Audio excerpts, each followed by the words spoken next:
আসসালামু আলাইকুম, সবাই কেমন আছেন? সার দেওয়ার পর আমার চাষকৃত সুপার হাইব্রিড ঘাস আলহামদুলিল্লাহ খুব ভালোই ফলন হলো। দেখেন, দেখার মতো হয়ে গেছে ইনশাআল্লাহ। আজকে 6 দিন আগে সার দিছি, মাশাআল্লাহ খুব ভালো ফলন হয়েছে।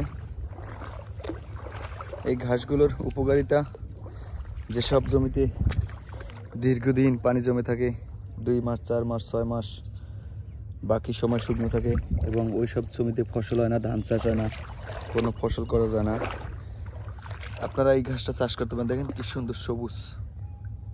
এই ধরনের ঘাস চাষ করবেন, একবার চাষ করলে অন্তত 5 থেকে 7 বছর খুব ভালো ফলন পাবেন।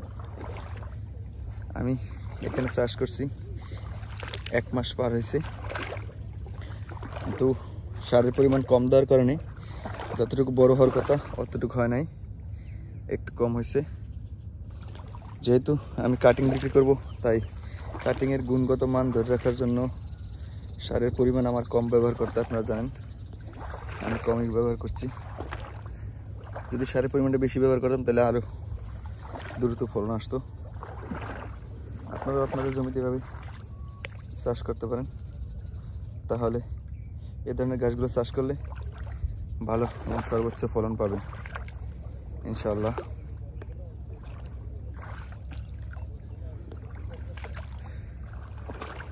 খুব ভালো ফলন হয়েছে আলহামদুলিল্লাহ। আশা করতেছি এই জমি থেকে আগামী 2 মাস পরে কাটিং সংগ্রহ করতে পারবো। এই জমিটা প্রথমে 2টা চাষ দিছি, চাষ দেওয়ার পরে প্রতি শতাংশতে আধা কেজি মানে 500 গ্রাম লাল সার পটাশ ব্যবহার করছি। এরপরে 200 গ্রাম মানে 250 গ্রাম ইউরিয়া, 250 গ্রাম মাইট্রা সার ব্যবহার করছি। এরপর একটা চাষ দিই, 3 নম্বর চাষ দেওয়ার পরে ঘাস চাষ করছি। বাস, মানে দেওয়ার পরে একটা চাষ দিই 3 নম্বর চাষ, এরপর ঘাস চাষ করছি। বাস, আবার 20 দিন পরে সার ব্যবহার করছিলাম, যেটা উচিত ছিল 7 থেকে 10 দিন পরে। আপনারা আপনাদের জমিতে এভাবে চাষ করবেন, তাহলে সর্বোচ্চ এবং ভালো মানের ফলন পাবেন ইনশাআল্লাহ। আজকের মতোই এখানে বিদায় নিচ্ছি। সবাই ভালো থাকবেন, দোয়া করবেন। আল্লাহ হাফেজ।